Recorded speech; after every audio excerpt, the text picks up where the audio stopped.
Story time. But before we dive into the story, welcome to everybody. Thanks a lot for clicking on this video. I honestly do appreciate you.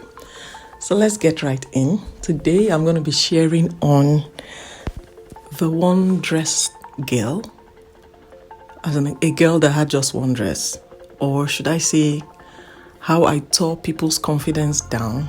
Yeah, I know what you're thinking. I just did a video of how my own confidence was torn and how I got my confidence back. So I understand all of that. But if you haven't watched that video, it's going to pop up now. Just click on it and then go watch that. But okay, let's just get right into the story. So in that other previous video, I had said how I went for JAMB lesson, WAEC lesson, and how my confidence was built, right? But now in that JAMB lesson, let's zoom into it. So I had this group of friends who we just sat together and just made jokes together.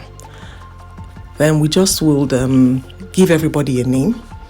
Everybody had a name, really, from folded skull to flattened nose to pink lips to yellow skin to, as in we just named people. That was how we referred to them whenever we were gisting. And there's a downside to that. Yeah, I know it's body shaming. I know now. I mean, this is a story, so I know better now. Okay, so just let's proceed. Okay. So there was this girl. She would wear the same thing. A blouse and a skirt, day one.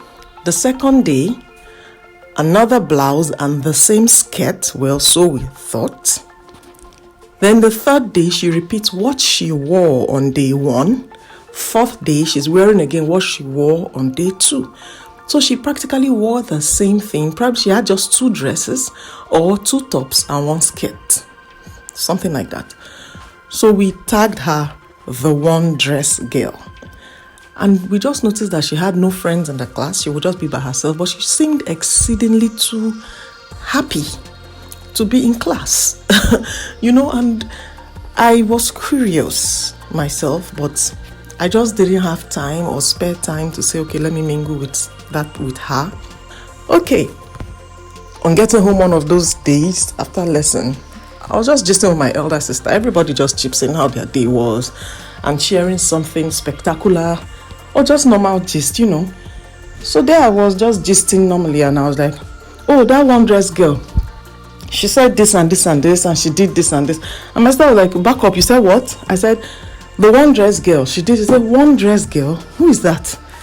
I said, somebody in my class. She said, is that her name? I was like, no, it's not her name.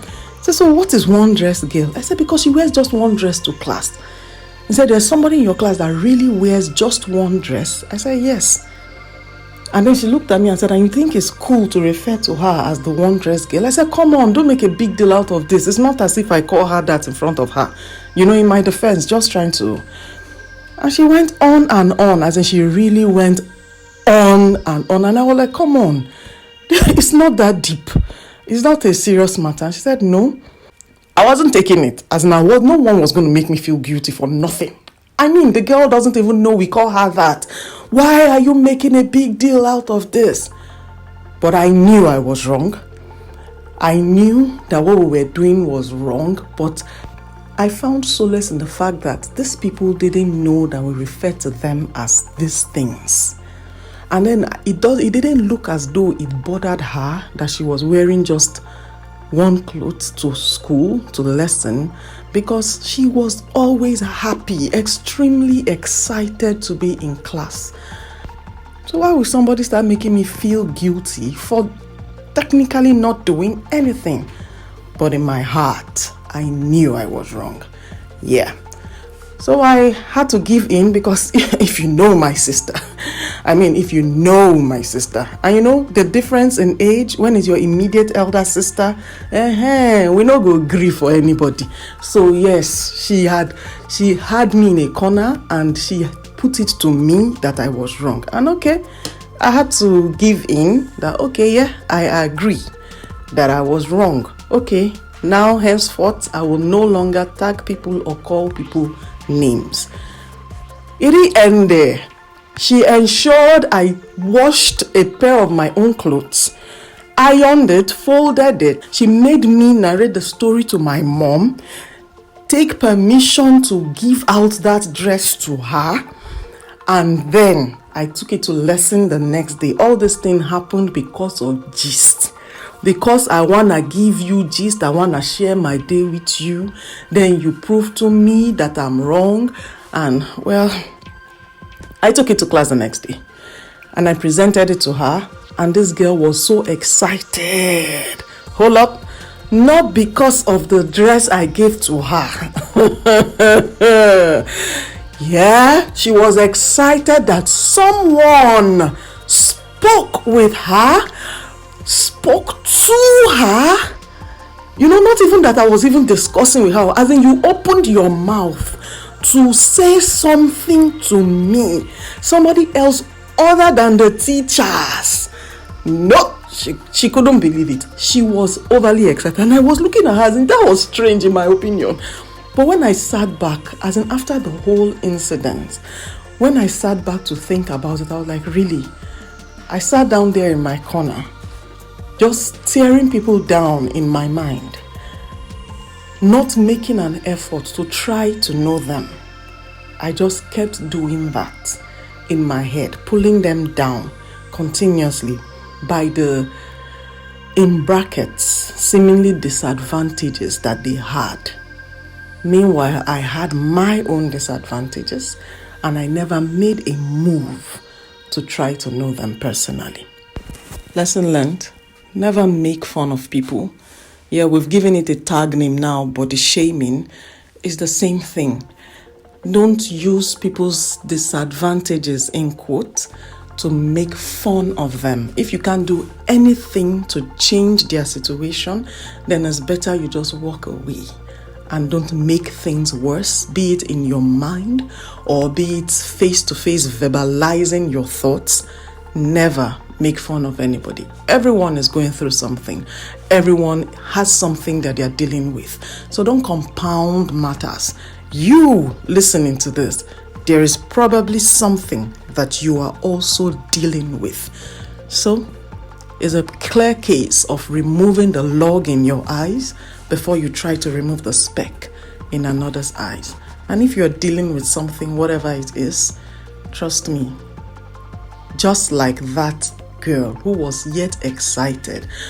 Okay, a little more about the story. It was actually my encounter with her that made me more curious about knowing more about people, as in really knowing what people are going through, how their minds are working and how things like that affect them. That is why I actually delved into life coaching and psychotherapy. But then she actually couldn't afford the lesson fees. That was why she was excited each time she was in class. Someone had offered to pay. So she was getting these lessons free because her parents couldn't afford it. I should have known, I should have seen the signs. If someone is wearing the same dress every day, does it not mean that the person can't afford another? It just made me feel very, very bad. But at the end of the day, I was glad I could actually help to give her something that was useful to her. Well, thanks to my elder sister who shoved it down my throat. But you see, lessons learned. So no matter what it is that you're going through, honestly, someone is going through something worse. Not to validate that you should remain in self-pity or you should remain worrying about your own issue, but it's for you to try to find the gifts and opportunities in whatever circumstances that you're going through. While you are deep in it, you might not be able to see it. But if you can step back from it just a little bit and try to find what is the gift in this situation, what's the opportunity in this situation, then you will be able to see your glass half full rather than half empty. Just like the one-dressed girl saw her cup as half full, even though she didn't have clothes to wear. Okay, sorry, I called her the one-dressed girl again. Sorry, scratch that. You know what I'm trying to say. Okay, thanks a lot for listening. Thanks a lot for watching this. I'm going to be seeing you all in the next one. Bye-bye.